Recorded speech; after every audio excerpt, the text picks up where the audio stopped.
नमस्कार. आरोग्यशाहीमध्ये मी वैद्य भाग्यश्री आणि मी वैद्य नमिता आपलं स्वागत करतो. आरोग्यशाहीमधलं शेवटचं अक्षर आहे ह. ह आहे हर्बचा, हिरव्या वनस्पतीचा.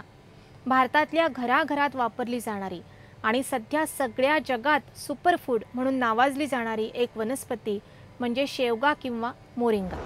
शेवग्याच्या शेंगा महाराष्ट्रीयन किचनमध्ये आमटी, कढी, पिठल्याची चव वाढवण्यात आणि तसंच साऊथ इंडियन क्युझिनमध्ये सुद्धा मोठ्या प्रमाणात वापरल्या जातात. सध्या जगात सगळीकडे मोरिंगाला म्हणजेच आपल्या शेवग्याच्या शेंगांना प्रचंड मागणी आहे. मोरिंगाचं सर्वाधिक उत्पन्न आपल्या भारत देशात होतं असं दिसून येतं.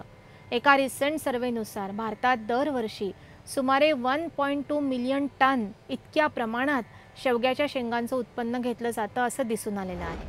शेवग्याचं झाड साधारण 25 ते 30 फूट उंच होतं. याची पानं छोटी, फुलं सहसा पांढऱ्या रंगाची असतात, पण लाल फुलांचा शेवगासुद्धा काही ठिकाणी आढळतो.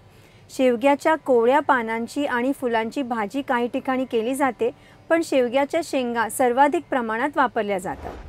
शेवग्याच्या शेंगा विकत घेताना त्या कोवळ्या आहेत हे बघून घ्याव्यात. जून शेंगा, विशेषतः जून शेंगेतल्या बिया या पित्तदोष वाढवणाऱ्या असतात. जून शेंग जाड आणि कडक असते, या उलट कोवळी शेंग बारीक असते, सुरीनी कापली असता सहज कापली जाते आणि यातल्या बियासुद्धा छोट्या आणि कोवळ्या असतात.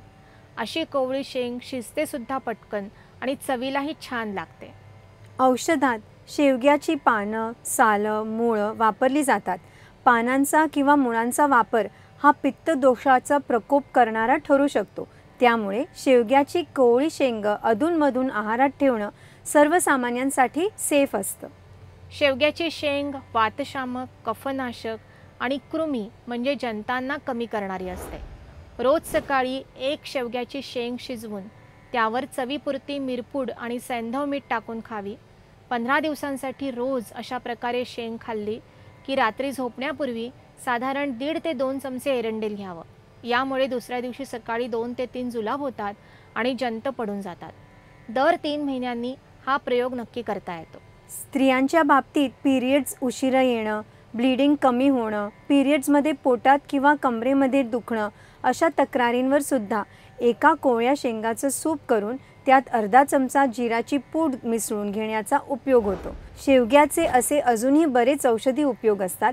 ते सुद्धा जाणून घ्यायचे असतील तर पाहत रहा आरोग्यशाही लोकशाही मराठीवर.